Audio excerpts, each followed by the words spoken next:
நான் தான் புதுமை பெறன் ஒரு திகில் கதை. முதல் அத்தியாயம். மறைந்த முகம் சான் மலரவன் ஒரு சாதாரண வேலைக்காரன்.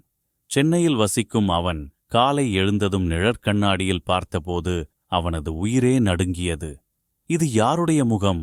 நீண்ட நேரம் அவன் கண்ணாடியை பார்த்து கொண்டே இருந்தான். அவன் பழைய முகம் இல்ல. கண்கள் வேறு, மூக்கு கூர்மையானது, உதடுகள் வித்தியாசமானவை. நெற்றியில் இருந்த சிறிய தழும்பும் காணவில்லை. அவன் கண்ணாடியை உடைக்கும்படி அறைந்தான். ஆனால் உண்மை மாறவில்லை. அவன் உடனே கைபேசியில் உள்ள புகைப்படங்களை சோதித்தான்.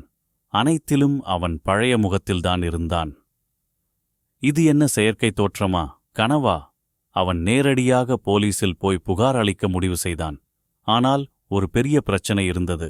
அவனுடைய ஆதாரக் கருவிகள், ஓட்டுநர் உரிமம், பாஸ்போர்ட் எல்லாமே அவனது புதிய முகத்துடன் இருந்தன. 2ஆம் அத்தியாயம். காணாமல் போன ஆதாரம். அவனது மனைவி தீபிகா அவனை பார்த்ததும், "நீ யாரு?" என்று அலறினாள். "தீபு, இது நான்தான், மலரவன்." "முடியாது, என் கணவர் மலரவன், நீ இல்ல." அவன் உள் அறைக்கு ஓடினான்.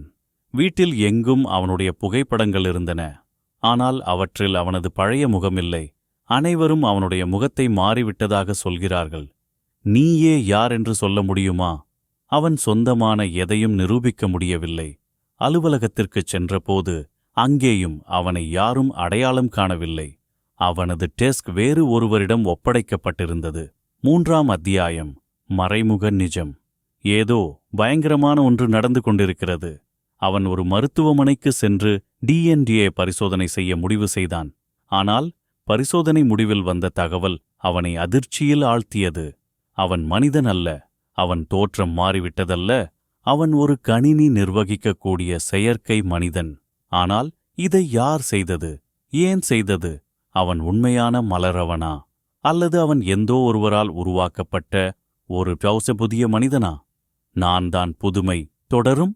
இந்த கதையை மேலும் விரிவாக எழுத சொல்லலாமா?